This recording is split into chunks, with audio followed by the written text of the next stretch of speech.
So, well done. 24 hours. You've survived a whole day of retreat. Sadhu, sadhu, sadhu. Some of you are perhaps regretting the decision to come along,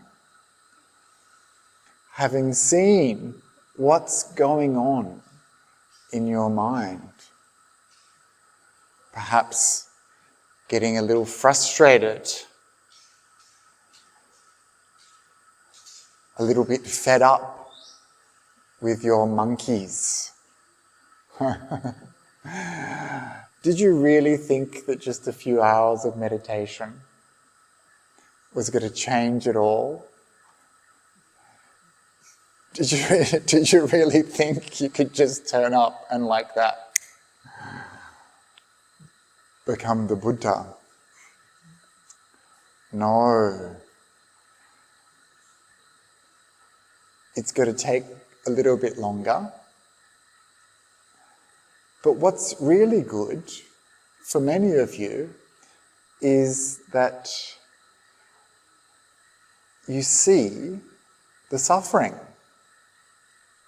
involved with having a mind that is untrained, uncontrolled. You're starting to see the problem, right? I can't get a moment's peace. My mind is all over the place. I'm so distracted. Bhante Akaliko says, let go of the past, let go of the future, and I'm just there 100% of the time in the past.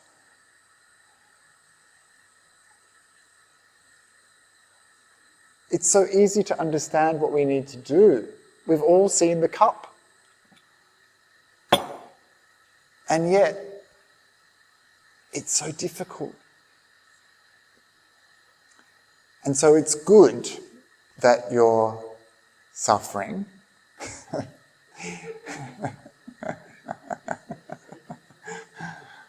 It's good, right? You need to understand the drawbacks. You need to see the problems. So that if you're wise, you can identify what's going on, understand what needs to be done, and in this way, develop wisdom to come out of suffering. So this is part of the process. You've started a training in the last 24 hours. Part of that training is seeing your mind, seeing what's going on, seeing the suffering involved. And this is a good sign because it means that you have developed some mindfulness, right? You're mindful enough now to see what your mind does, to see the goings-on, to see the habits, to see the places it likes to go and visit, to see the things that interest it, to understand the kind of habitual thinking you do. And so this is very useful information that you've discovered by becoming mindful.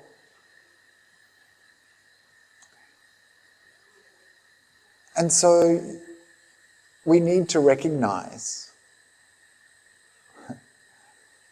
what's going on. We need to see for ourselves, really see that reaching out, grabbing on, holding fast, not letting go, this is suffering. This is suffering. Freedom from suffering is not reaching out, not grabbing on, not holding fast, but letting go, not getting involved, not reacting every time the mind moves. This is how we get freedom from suffering. In the same way as when we relax the tension in the body, we're letting go. Before we began, perhaps you didn't realize just how much suffering there was in your body, how much tightness and tension, where things linger, right? Where the aches and pains are. You've been holding on to this stuff for a long time. And then there's the invitation, let go, release, soften. And you see, actually, you didn't need to hold on to that suffering. You could let go of it. And then you see, actually, this body is a bit more comfortable, it's a bit more relaxed, it's easier to sit. And in the same way with the mind, we learn how to relax the mind.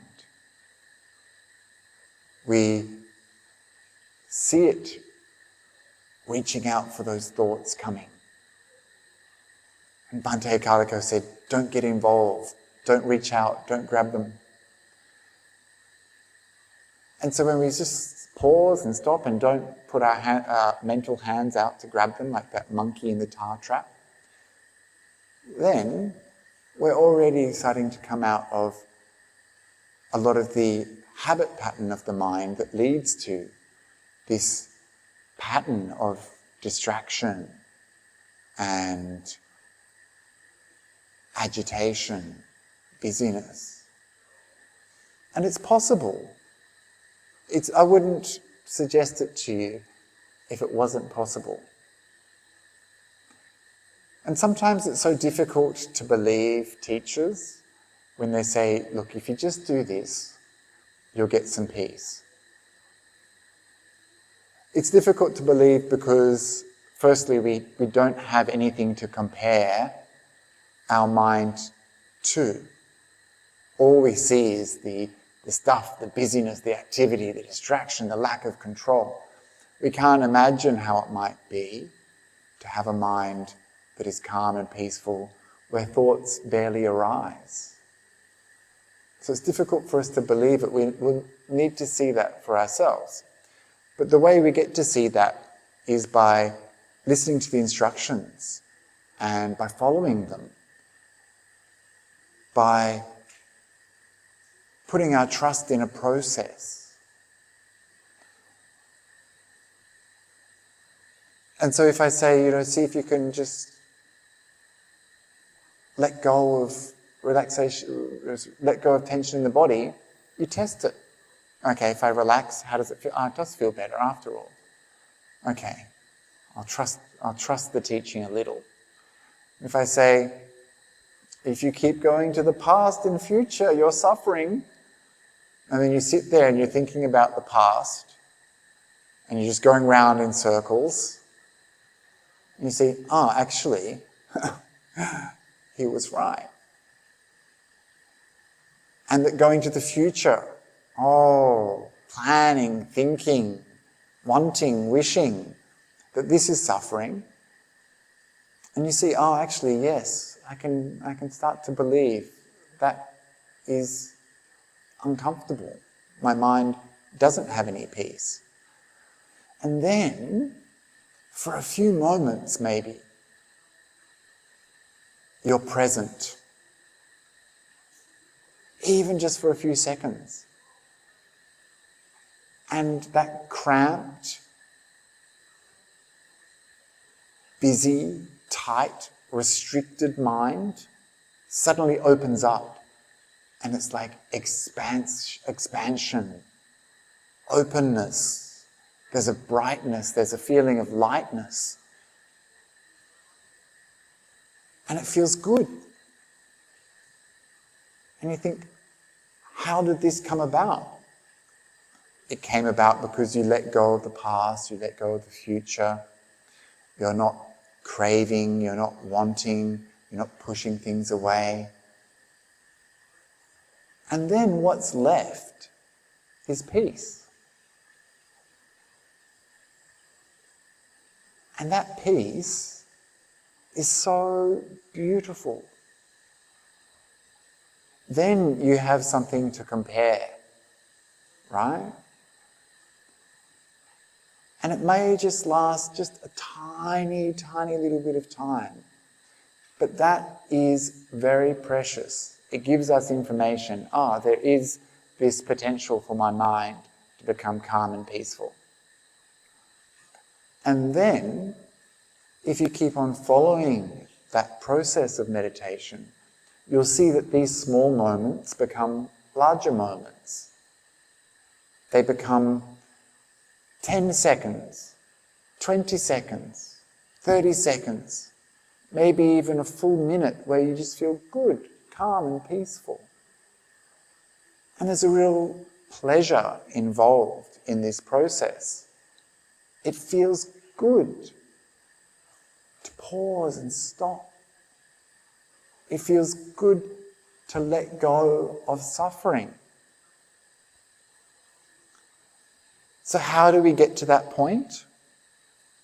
Simply by following the process that I've outlined. We want to be here now, in this location, at this time. That's the most important thing. We remind ourselves, this is a time for meditation. Everything else, leave it behind. Let it go. Nothing else matters. Nothing else matters for the next few days except your spiritual practice. And then once we've decided we want to be here, things get easier, right? I want to be working on my mind. I want to train my mind. And then we select a meditation subject. I've been teaching using the breath. And it's an easy thing, this meditation subject. You're already breathing, right? I mean, what could be simpler? You just have to breathe in and out. It's the attention that we bring to this activity. The mindfulness that helps us to deepen our connection with the breath. It's the mindfulness that we've been developing that allows us to see when the mind is becoming distracted, when it's starting to reach out, grab on. And when we see that happening, we have some space now in between our mindfulness and that activity, which is great. Before we didn't have that. Before our mind just reached out, we weren't aware. We didn't see it happening. We weren't aware that we did this. We didn't understand the habit pattern of our mind. Now we're starting to see it. And so we've got a little bit of space where we can choose not to get involved. Where our hand is reaching out and we're like, that way suffering lies. And we come back to our breath. And this will happen over and over and over again. We'll see the mind leaving our meditation subject, and very, very gently we bring it back. It happens again, we bring it back. It happens again, we bring it back. We don't get frustrated, we don't get angry, bitter, disappointed.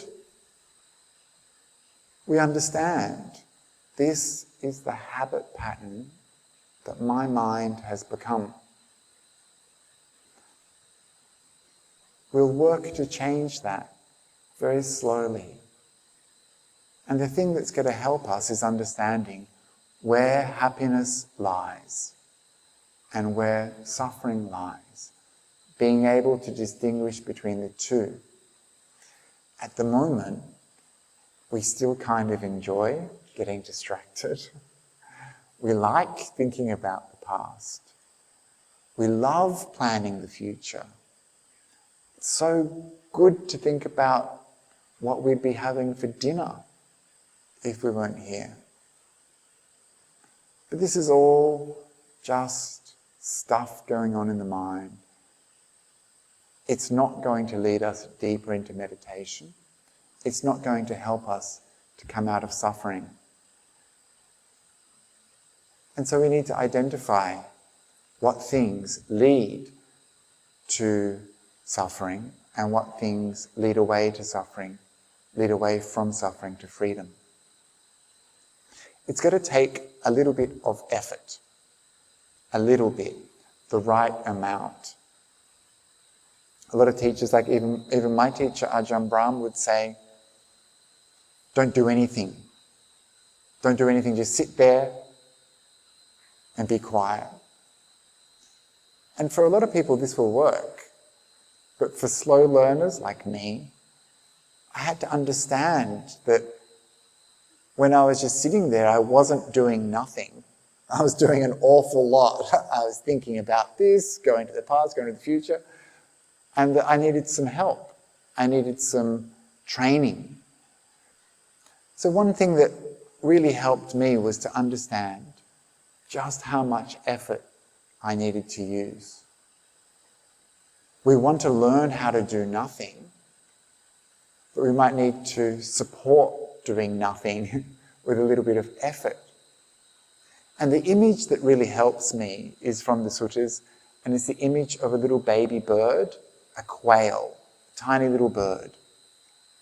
So this bird is like our mind, or our meditation practice. We hold it in our hand. If we hold it too loosely, that bird is going to fly away.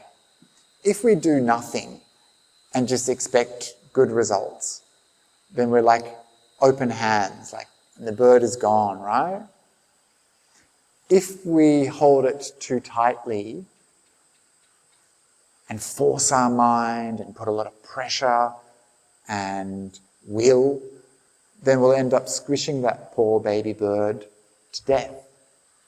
So we need to find a point of balance between holding and letting go, holding just the right amount to frame the mind so that we can have some restraint that prevents it from going to the future, going to the past, craving this, thinking about that. Just a little bit holding it just gently. You don't want to hurt that little baby bird. And so in this way, we need to find out where that point of balance is in our own mind. So you see yourself sometimes starting to become distracted and you've gone. So you need to bring it back with a bit of energy. Okay, right. It's time for meditation. Remember, you're watching your breath. Sometimes we become really fixated and excited and put a lot of force in. And you find yourself getting tense and tight and frowning. Pull back. Too much. You just end up with a headache. So we need to find the point of balance. And for each of you, it's going to be different. And it's going to change from time to time. I'm going to talk a little bit more about effort and how we can work in meditation over the next few days. But for now, let's do some. So let's pretend that all the frustrations of the day, even the peace that we've had, is gone. It's gone, right? This is the first time that you've meditated in this moment. This would be like no other meditation you've ever done. Who knows what might happen? This could be the one. So we begin fresh every time with an open mind. So let's take up our comfortable posture. And let's prove to ourselves that we can at least have some influence over this body. So see if you can just let go of any of the accumulated tension in the body. Look for where the areas of tightness are. Feel that by merely paying attention, we can soften and relax. Feel your face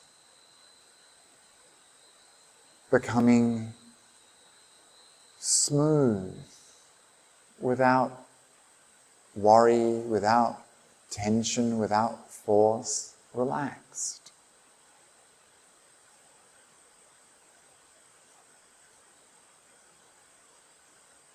Feel the jaw unclenching. No need to hold on. Feel the neck, the throat. See if you can relax down through the shoulders.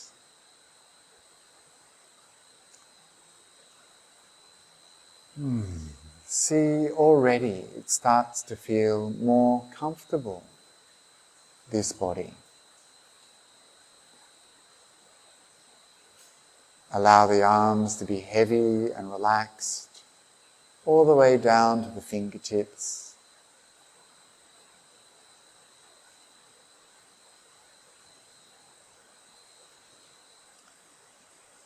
Feel the back of the body. Release any tightness in the shoulders, shoulder blades. And relax all the muscles down the spine, across the back, all the way down.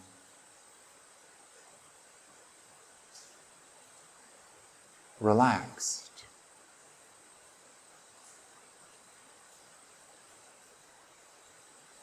In the front of the body, chest, all the muscles, bones, relaxed, comfortable.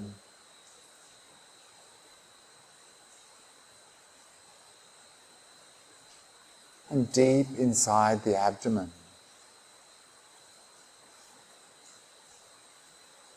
Breathe in, breathe out. See how you can let go of tightness there.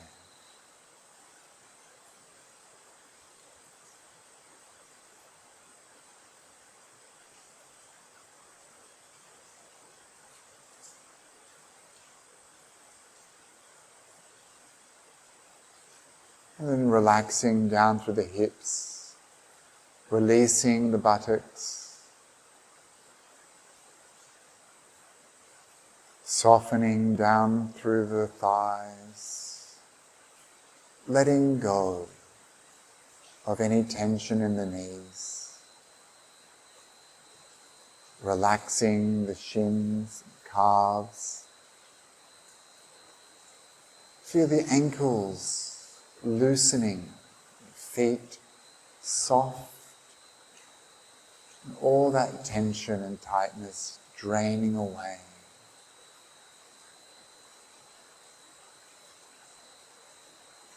So every time we do this, relaxing,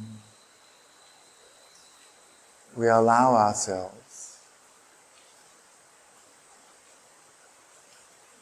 to feel good in this body, to feel comfortable. When we're comfortable, it's easy to sit in meditation.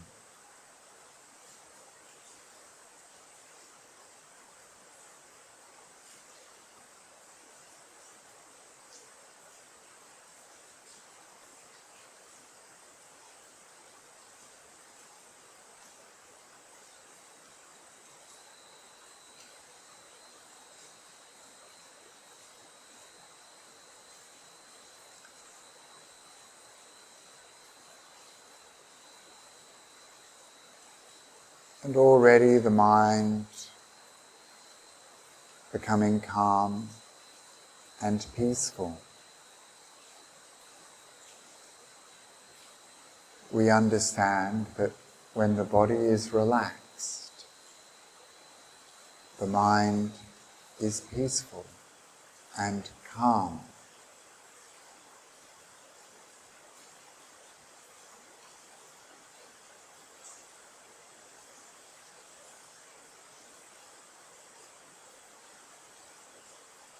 We can develop this peace, this calm,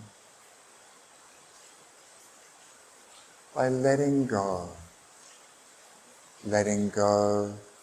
of habits, patterns of thinking,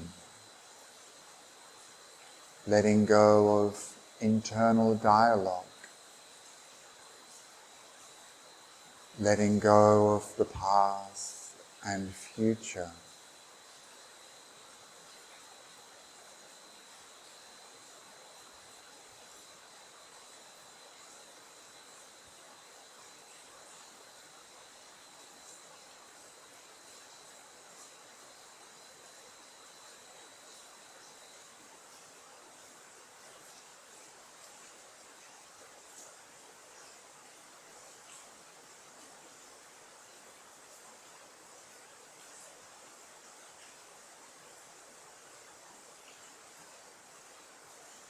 And as we develop our mindfulness, we can see the breath.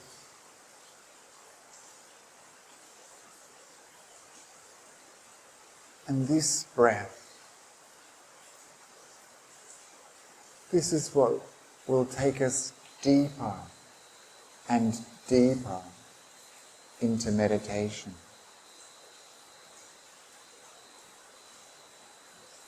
It'll take us deeper and deeper into peace.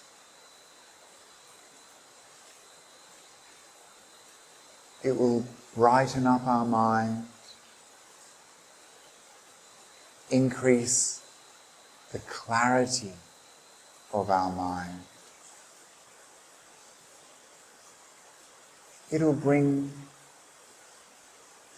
the pleasure of peace. This mind, this breath,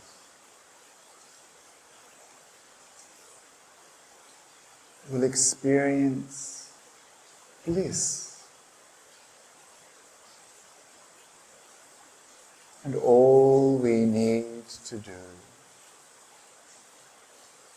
is to watch each breath coming in, each breath going out. Mindfully breathing in, mindfully breathing out.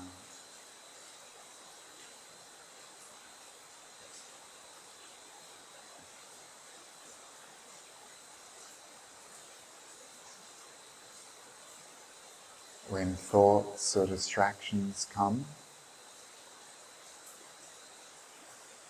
we'll see it.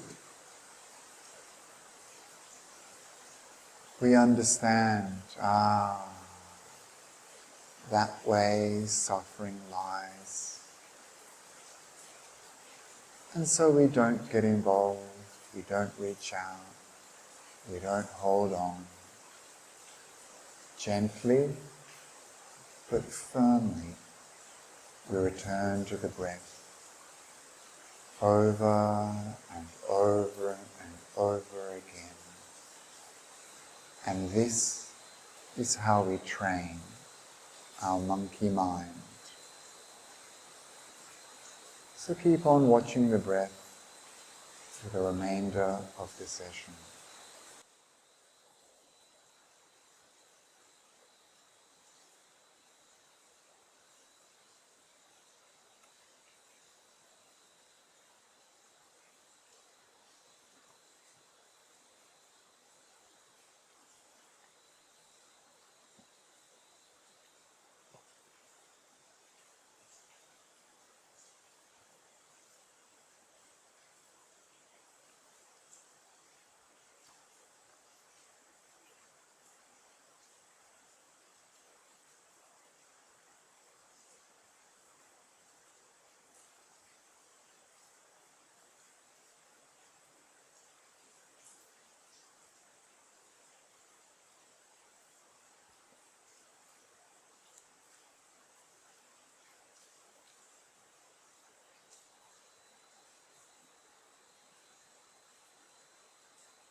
And so now we're coming towards the end of this session. Once again, take the time to review what just happened. How are you feeling?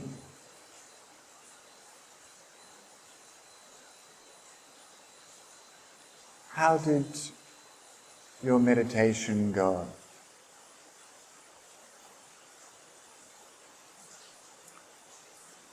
Could you see what the mind was reaching out towards, holding on to?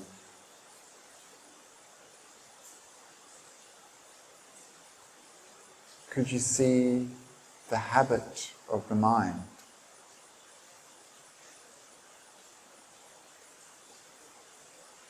And were you able to let go, to retrain your mind?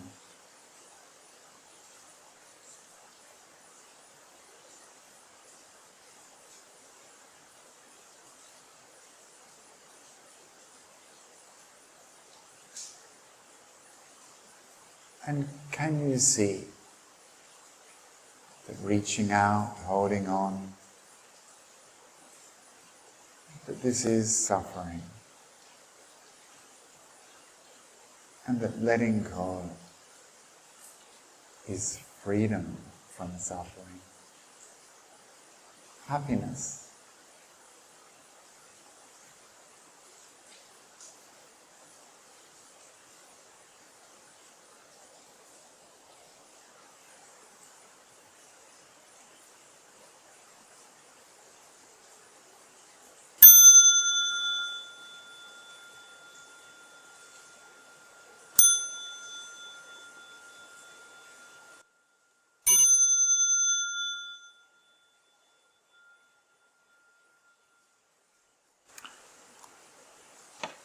Okay, so I like seeing what happens when I ring the bell, because everyone goes.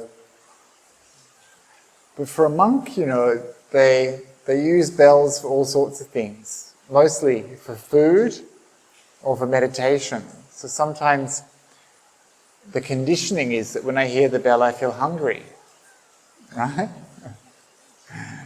This is how our mind gets trained over time. So anyway, I'll explore a few of these ideas. We'll have a 5-minute break. So come back in 5 minutes, have a stretch, move around, have a shake of the body, and come back. I'll give a short Dharma talk and answer some questions. 2 monkeys. Do you remember the monkeys from last night? The first was the monkey that swings from branch to branch. And this is the mind. The second monkey was the poor monkey that got stuck in the tar trap. And this is about sense desire. Do you want to hear about another monkey from the sutras? This one is mixed in with a whole bunch of other animals. So I don't know if any of you have been thinking about what your meditation animal might be. Starting to realize. Who knows? We'll find out. Anyway, so the Buddha tells this story about 6 different animals. A snake, an alligator, a bird, a dog, a jackal, and the 6th one, that cheeky monkey. And so someone comes along and ties all these animals together with a strong rope.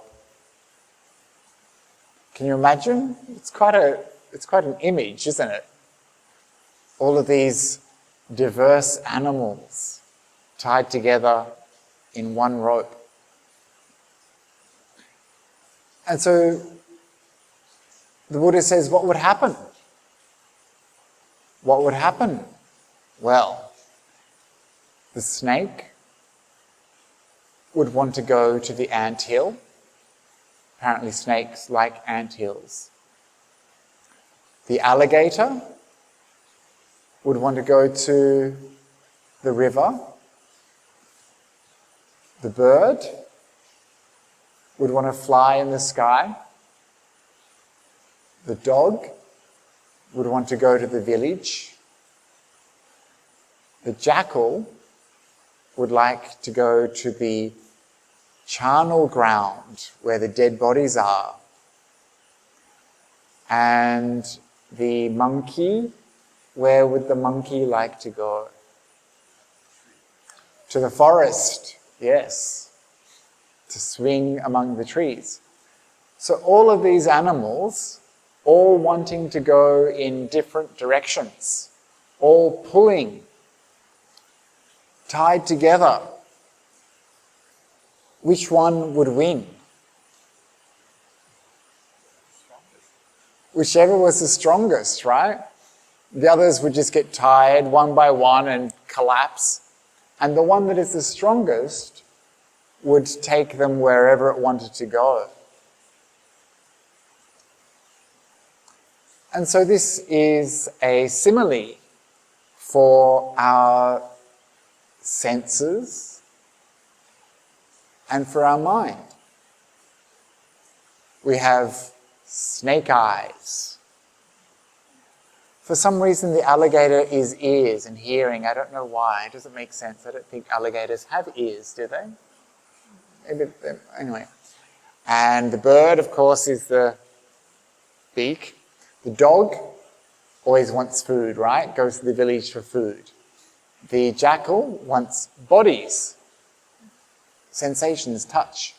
Wants to eat bodies. And the monkey just wants to swing around from branch to branch. So whichever is the strongest wins.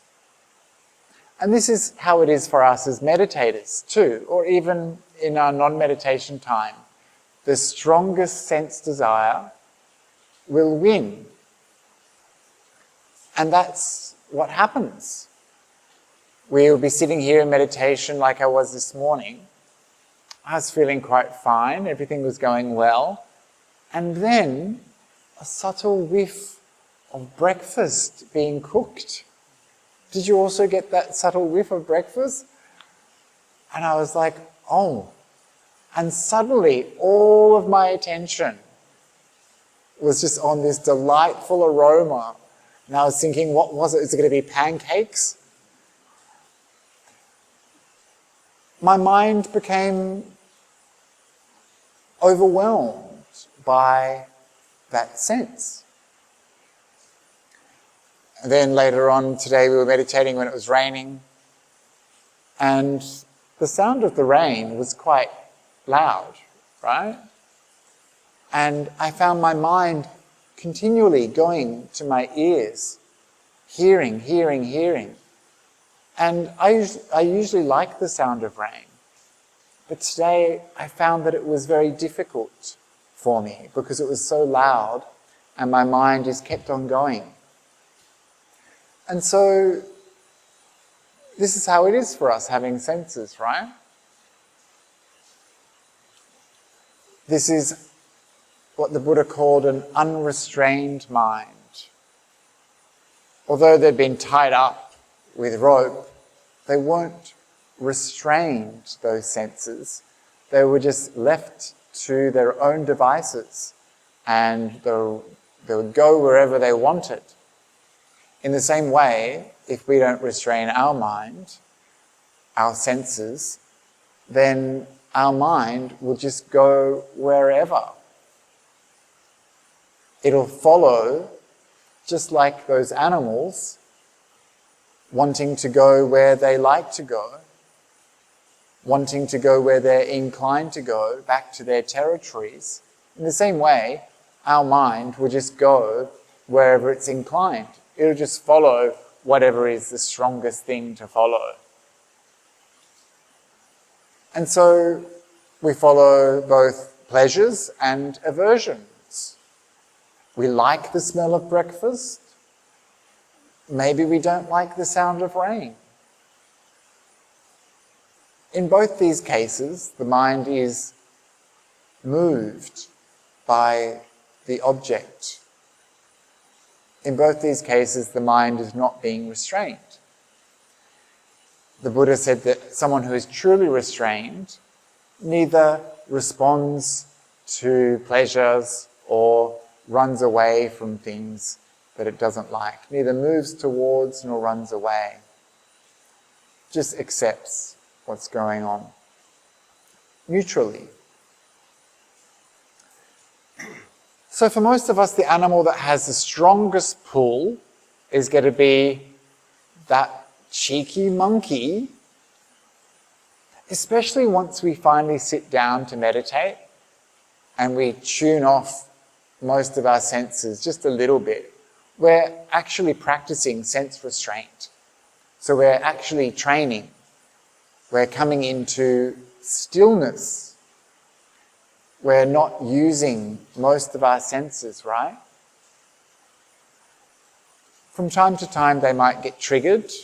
Like we might open our eyes because there's some light or some movement. Or we might flick a bug off our body. Or we might smell some breakfast. Or usually the ears will hear noises and respond because that's a very deep, ingrained human defense mechanism, right? We're always alert to danger. So hearing is one of the last things to go in terms of our senses when we're meditating. And then we're just left with the mind. Everything else is becoming restrained, subdued. All of those other senses, those other animals are starting to get tired and just lie down. But that monkey, still swinging strong, right? So we're going to need some strategies. Perhaps we've started to realize we're going to need some strategies to deal with this mind. But I think we can take some comfort in knowing that our mind is just like everyone else's mind in this room.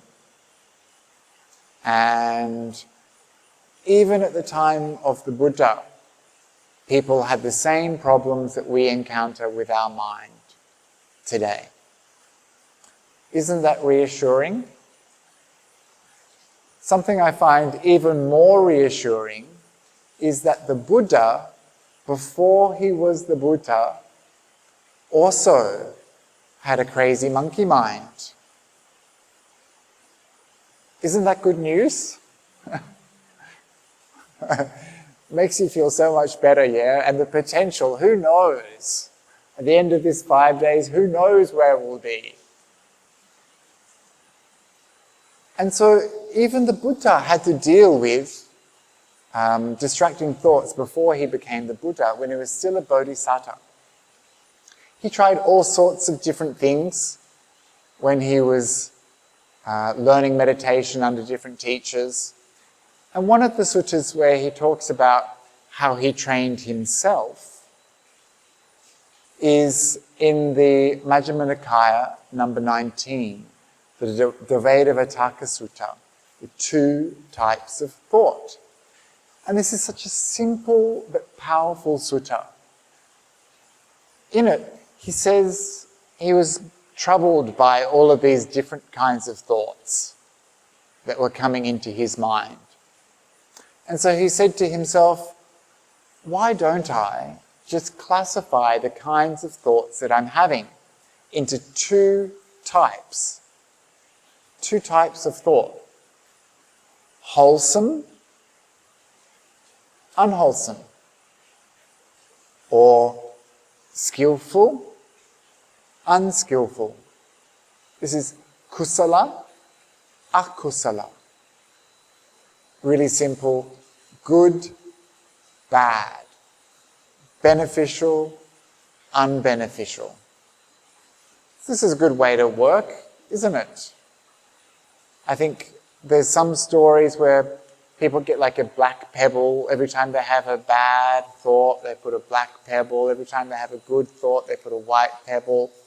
You kind of can see, right? It's a visual way of seeing what kind of thoughts you're having, the quality of your thoughts.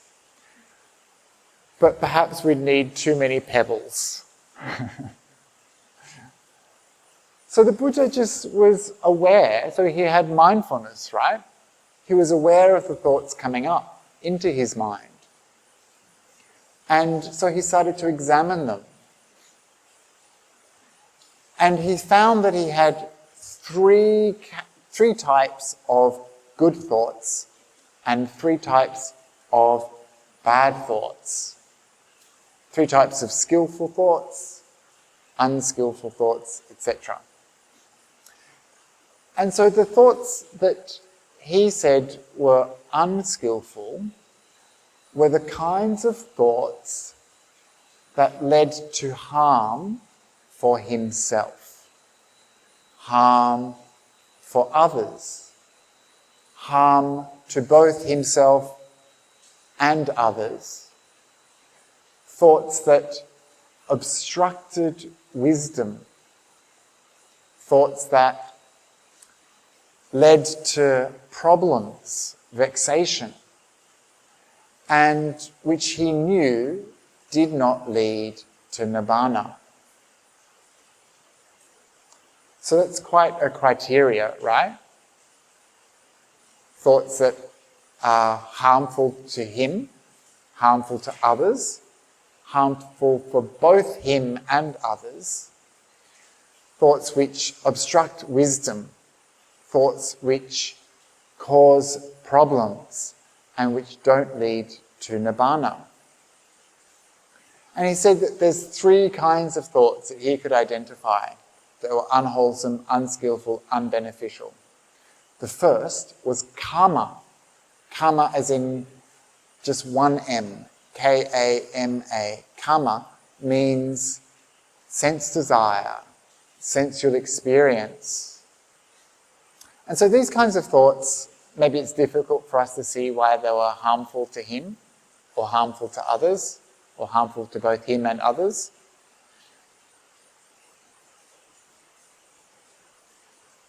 So we can recognize, I don't want to go too deeply into this, but we can recognize that our desire for sensory experience causes us suffering. We're craving for things. We want things. We get so disappointed with those things once we get them. We lose things. We break things. They get stolen. If we put our happiness on these things, we will suffer. So this is why those things were harmful. And the same goes for other people, right? If they are experiencing sensual desire for things, they too will suffer. In fact, we might be competing for the exact same experience, right? Or we might want the corner office and we've got a competitor in the office. We might want the same prize at a sports competition and we want that thing and we have to compete with it. So it's bad for us, bad for others.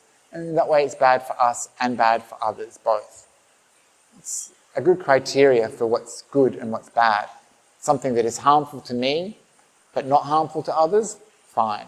Something that's harmful to others, but not harmful to me, maybe that's fine too. But something that is both harmful to me and others, definitely bad.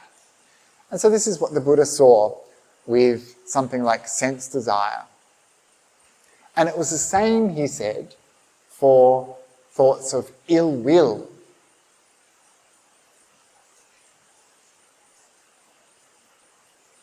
Ill will is like hatred, aversion, not liking someone. Bhayapada, ill will. And the third kind of thought was thoughts of harm, thoughts of cruelty, hurting someone, vihimsa, So these ones we can understand, right? Oh, these are bad. These are bad for others. These are bad for you. You don't want to hurt someone, right? Bad for both you and others. They can clearly obstruct wisdom. They cause problems. And so it's easy for us to see that ill will and cruelty is bad. It's still hard for us to see that sensory experience, sense desire, is bad, because we haven't understood perhaps the drawbacks of it. We still associate with the pleasures, not the drawbacks, not the problems. And so he said these three things, he put them into the unskillful, the unwholesome, the bad category. And he said he recognized that the thoughts we have become the inclination of our mind. The thoughts we have become the inclination of our mind. They stain the mind. It's like with each drop we dye our mind with these thoughts over and over and over and over again. So if we have thoughts of greed or sensory desire, that's what our mind becomes. If we have thoughts of ill will or hate, that's what our mind becomes. I often use the example that those old grumpy people, they didn't start out like that, right? Little by little, grumpy thought after grumpy thought, they became grumpy old people. And cruel people, people who harm others, they probably didn't start out like that either. Maybe they hurt someone, saw that they could get away with it, and hurt more people. And over and over and over again. This is how they conditioned their mind. This is how they trained their mind. This is the inclination of their mind. And so the Buddha said that we had to be wary of such thoughts. Has anyone got thoughts of sense desire in their meditation while they've been sitting here the last 24 hours? Dinner? No? Netflix? Music? My pillow at home, where's my pillow? Wanting to be warm, not liking the rain. All of these things are sensory experience, sense desire. Wanting, craving, a mind that wants to get pleasure from sensory experience. If we're honest with ourselves, probably we would have experienced something in the last 24 hours. If we're really honest with ourselves, we've had some ill will. Oh, I mean, just people. There's so many people around, right? People are so irritating from time to time. They do things, they're annoying. Or ants, or flying geckos. We have ill will towards these things. The rain. And maybe we've had thoughts of harm, thoughts of cruelty. I wish that person would hurry up, I'm going to push them out of the way. And these are the things that happen in our mind.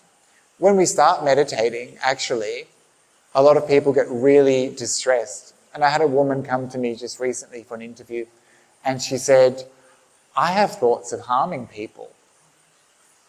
And I was like, good. Very good. At least you're aware of it, right? And if you're a bad person, you wouldn't be worried. You wouldn't want to change. So to see that you have this mind means that you can work on it. And so the Buddha said we have to have some restraint around these kinds of thoughts. And the image he used was the image of a cow herd. Everyone knows what a cow herd is? Yeah? Someone who looks after cows. So this cow herd has many cows, and it's at the end of the rainy season, and all the crops are growing tall, and it's just before harvest. So the cows look at that grain and think, yum. And they want to go and munch on that grain, but it doesn't belong to them. It doesn't belong to the cow herd. That cow herd will get into big trouble if those cows are unrestrained and they go munching in someone else's crop. That cow herd will get punished, maybe even executed. And so, the cow herd's job is to gently tap the cows, to keep them away from the farmer's crop. And so in the same way, we need this kind of restraint in our mind, gently tapping, not whacking, gently tapping, keeping the cows in line, not letting them stray over there.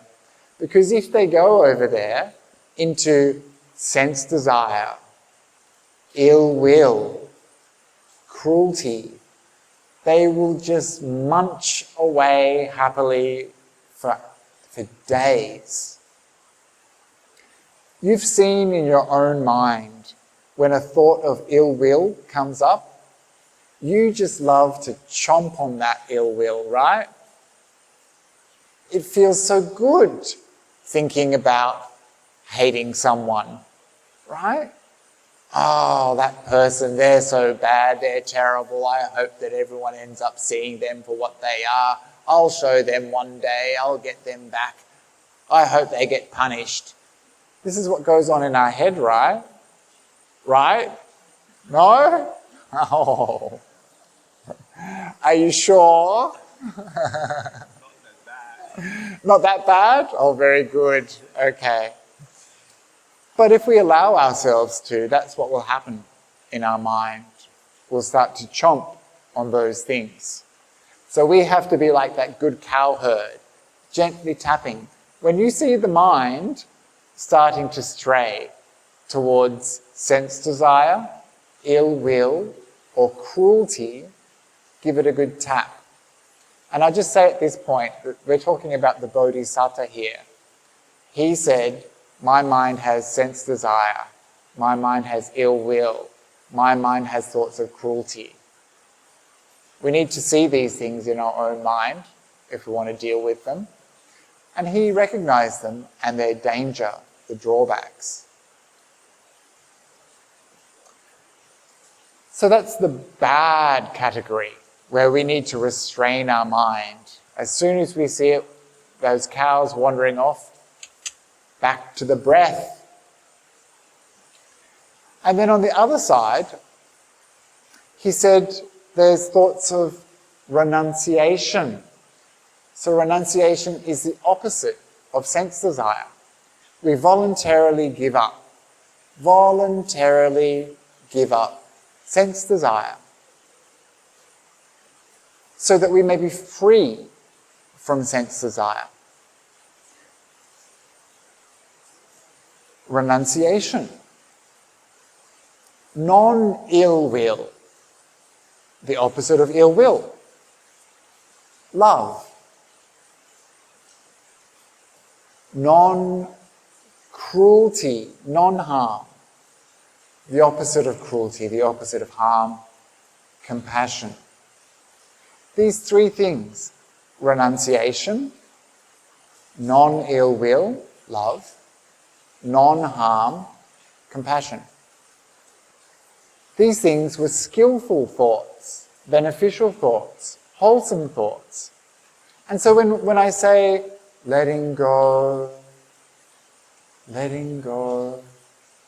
or when Ajahn Brahm says make peace, be kind, be gentle, that's these three things. Nekama, renunciation, make peace. Don't want anything. Make peace with this present moment. Be kind, well, that's love. Be gentle, that's compassion, non-harm. These three things are together called right intention, samma sankappo. This is the second factor of the Eightfold Noble Path, the Noble Eightfold Path. This is right thought, right intention, right motivation. So this is the kind of thoughts that we can have. Thoughts of renunciation, thoughts of love, thoughts of compassion. These kinds of thoughts, we don't need to restrain our mind. The Buddha said, when I think about these things, I could think about them all day, all night. But eventually, my body would get tired. And so, this is the Bodhisattva talking, so he thought he would take an internal object of meditation instead, like an object of samadhi, something like using the breath to obtain jhana. And in this way, he said, his body did not get tired. So these were skillful thoughts, he said, that the mind could wander to without it being a problem. And he used that same image of a cow herd. But now it's a different season. The crops have already been harvested. They've already been brought in. There's nothing for the cows to munch on. And so that cow herd, instead of needing to restrain the cows, instead that cow herd can just relax under the shade of a tree and do nothing. Just know that the cows are there. That's enough.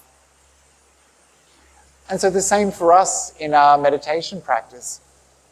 We need to restrain the mind when it's straying into an area where we might get into trouble. And when things are going fine, we can just relax.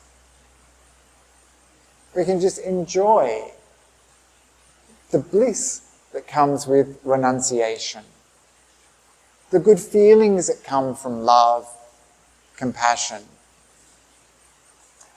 And so this is how we can work in meditation. He said those good qualities of renunciation, love, and compassion, these do not harm ourselves, do not harm others, harm neither myself nor others. These thoughts do not block wisdom. They do not cause problems, and they do lead towards nibbana. And so this is how he practiced. And practicing in this way, he eventually became the Buddha. So this sutta shows that we need to practice some restraint of our thoughts, of our senses. We need to prevent the mind from straying to areas that cause harm. We need to stop dropping more thoughts of those sort into our collection of thoughts, so that we don't become a grumpy old person, so that we don't become a greedy, selfish person, so that we don't become a mean person. Instead, we become a person who is happy with little, who is content and easily satisfied, who loves and cares about themselves and others, who is compassionate and gentle. This is the kind of mind we start to develop. And when we practice in this way, we're practicing in line with the Dhamma. We're practicing in a way that will lead us all the way to Nibbana. And so how do we practice like this? We simply use a neutral meditation object, like the breath. This breath will prevent us from straying over there. We're focusing on the breath. We're aware of each breath coming in, each breath going out. And in this way, instead of having those problematic thoughts, tendencies, we're retraining the mind to stay with this neutral object. And there's a sutta called the overcoming of distracting thoughts, which I'll talk about more tomorrow. But the first method that the Buddha uses to overcome distracting thoughts is the substitution method. So instead of problematic thoughts, we substitute those thoughts with something like the breath. The image he used was a carpenter's peg. You know what a carpenter's peg is? Like a rod. And that rod is old and has been eaten away by insects, but it's stuck inside the building, right? So how do you get it out?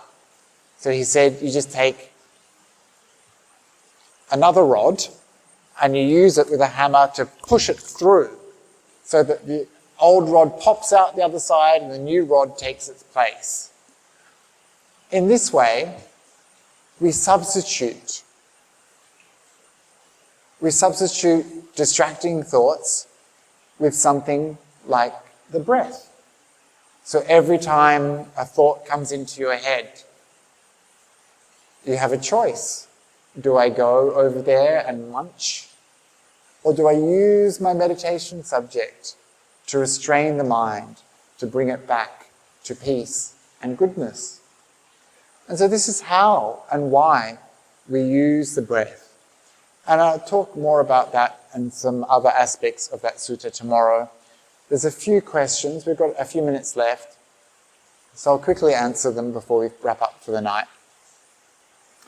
So the first one says, last night you mentioned about the drawbacks of sensual pleasures and the hedonic chaos. So hedonic means the pleasurable chase of seeking new novelties, like clicking on articles on the phone and things like that. How to break the cycle of dopamine rewards when one is conditioned in a certain way. If we don't seek for sensual pleasures and our practice isn't ripe enough to reward us with joy, where can we find joy? We live looking for pleasure. Yeah, so exactly, that's the problem. So the problem is that we have not identified strongly enough the drawbacks of the kind of pleasures that we usually seek.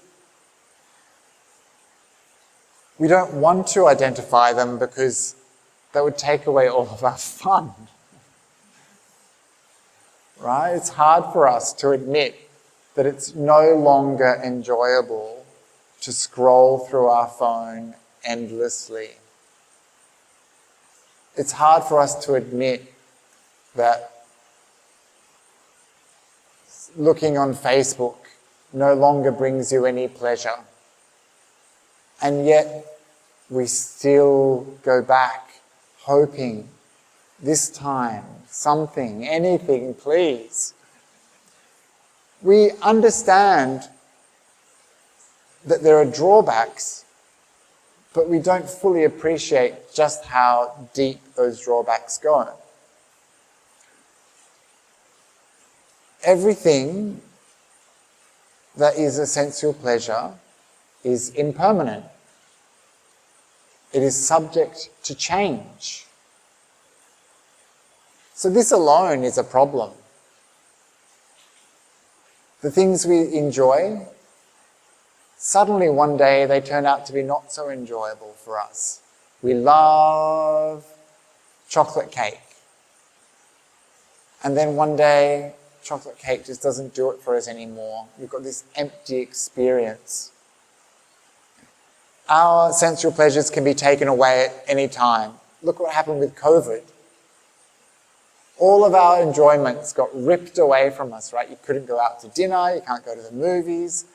Everything that we love to do was taken from us. It was vulnerable to change. The things that we love, like our phone or our car,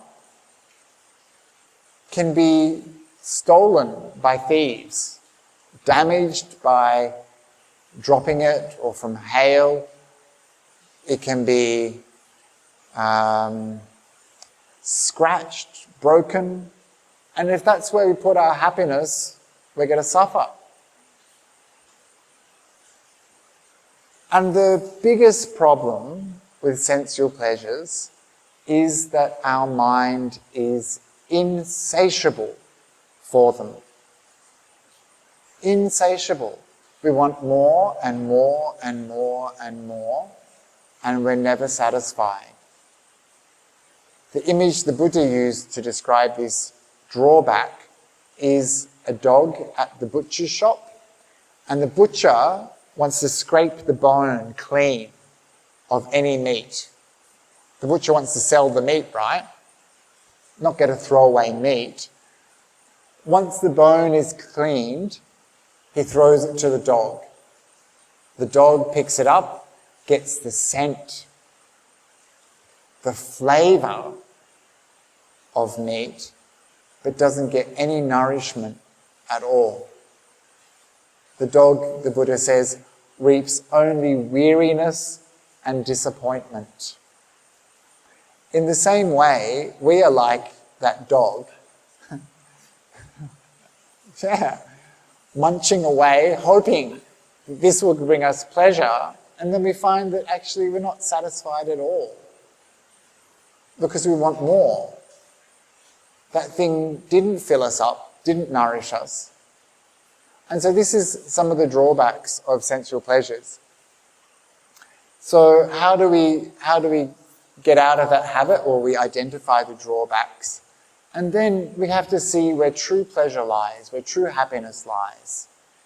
And we practice meditation, we practice the spiritual path, and we see that there's pleasure in things that are internal, that aren't reliant upon external. So we see that there's a happiness that can come from letting go, from not wanting. That contentment, that not having stuff, not needing stuff, not craving, not wanting, that this is actually happiness, and that the craving, the wanting, that is suffering. And so it's got a different kind of flavour, this kind of happiness. It's not the same happiness as worldly happiness. It's a spiritual happiness. In the same way, things like doing generosity or offering service, these are a spiritual happiness. And so as we learn wisdom, we start to differentiate where real happiness lies and where a false happiness lies. And if we're smart, we start to put our efforts towards the spiritual happiness rather than allowing for this sensual happiness, which is so impermanent, so unstable, so perishable. And so we learn over time, hopefully. And we find joy in maybe it's a small amount of joy, but that joy, if you've ever experienced spiritual happiness, is sweeter and more blissful than the kind of joy that you'll ever get from a new phone. There's a question here about hearing aids. So yes, if you need to wear a hearing aid for meditation, that's fine. Especially with something like tinnitus, it's a very difficult thing, tinnitus, because it's right there. And when we're focused in meditation, sometimes the tinnitus or tinnitus, I don't know if it's the correct pronunciation, can become very, very loud because we're paying attention to it. And so again, this method of substitution, instead of the attention going towards the ringing in the ear, bring it back to the breath. Bring it back repeatedly, repeatedly, repeatedly to that, so that we don't send the mind to that irritating object. And also, if you can't hear me or any of the questions or anything like that, just let me know so that I can repeat it to make sure that everyone can hear. There's also a question here about the images that we see in meditation. I'm going to leave that for another day because most of us probably won't be quite at that stage yet where we're starting to see lights and images, but maybe in the next few days I'll talk about that and it'll make more sense at that time. There's another question about maintaining mindfulness in our daily life. This is something that a lot of people ask. How can I become more mindful? We don't need the kind of mindfulness that is like laser, like seeing everything, knowing everything. This is like putting jet fuel in a lawnmower. Right? We don't need to gild the lily. We don't need to go that far. We just need a general awareness of what we're doing. Just a general awareness. And one way that we can get this is by simplifying our life a little bit, not trying to do too much, doing one thing at a time. Sometimes people who ask about how can I be more mindful, when they talk about their life, they've got like 1,000 things going on. And there's only so much we can take. Maybe they have a really busy job, they've got family life, they've got lots of responsibilities. And then, of course, they also want to have pleasure and enjoy themselves and have a good social life, do hobbies. They've got so much going on. And they think, if I can just add one more thing, then I'll be happy. If I could just add my spirituality somewhere on top of all that, I can have my spirituality and do all those other things as well. But actually, we need to take something away to allow for our spirituality to grow. We can't keep our spirituality at the side and expect good results. We can't just keep it over there, the very last thing, at the end of a busy day, the end of a busy week. I'll get to that later. No, we need to bring it in more. And one way is integrating mindfulness more into our daily life. But we need to make space for that mindfulness. So try to do less. See if there's something that you can give up, that you do in your life, so that you can have, for just a few moments, some peace that you can come back to, whether it's between clients or on the bus, somewhere where you can just do little, even just do nothing, and recenter, recalibrate. And even better if you can do some meditation throughout the day, even just 15 minutes. Bhante Sujado says to do 15 minutes or 20 minutes, 5 days a week. So not 7 days. He says if you try to do 7 days and you fail one day, then you'll just give it up completely, won't you? So he says if you just do 5 days, it doesn't matter which day it is, just do 5 days and you give yourself a little bit of a break. So if you miss your meditation one day, it's okay, you'll do it tomorrow. So I think that's the way we can do it, and also have some awareness that a retreat environment is not the same as your daily life. This is like a hothouse where the flowers can bloom. But when we go back home, it's like we're going to a cold environment where we're not sheltered or protected, we're not practicing in the same way. So you can still have mindfulness, but it's not going to be towards the same depth that you might have in a place like this where this is our focus. So don't try to replicate it. This is something a lot of people talk about. They go home and they've had they've had a lot of mindfulness developed, they've got a lot of meditation energy, they've got a lot of joy, and then they go back to work the next day and it's gone. And it's impossible to maintain that outside of a retreat setting unless your full-time life is meditating. So you can't replicate it. You have to experience the bliss and then do the dishes. And the last question's about the stages of enlightenment. And again, I might save this one for another day because it's quite late and I don't know how close you are to enlightenment, so I'm not sure how necessary this information is. Maybe if we can just come back to just observing the breath, that's where we can begin, and I'll try to answer this question at another time. So you've done so much today that you can be happy about. So many meritorious deeds. You've practiced renunciation. You have worked on your monkey mind. And all day long, you've been meditating. And I just think you're wonderful for doing that. And an inspiration. So you have so many merits. And we want to share those with all living beings. And thinking especially of Madeline, who is still in a coma in hospital. We've been asked to share our merits with Madeline. And so we dedicate the goodness that we've done to all living beings. Idam me nyatinam hotu sukhita hontu nyatayo.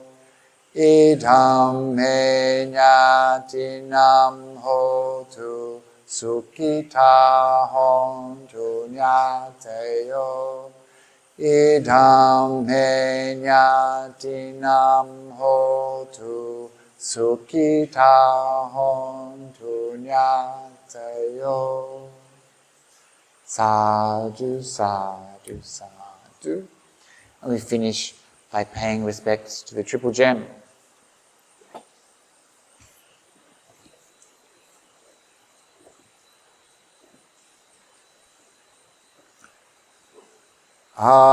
Araham Samma Sambuddho Bhagava Buddhang Bhagavantang Abhivademi. Swakato Bhagavata Dhammo Dhammang Namasami. Supatipano Bhagavato Sawaka Sangho Sanghang Namami.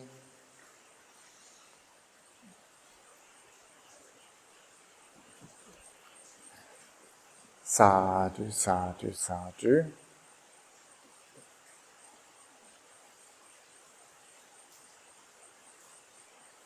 So sleep well, and I'll see you tomorrow morning around 5 for some meditation maybe, or around 6 for some chanting maybe, or perhaps at breakfast.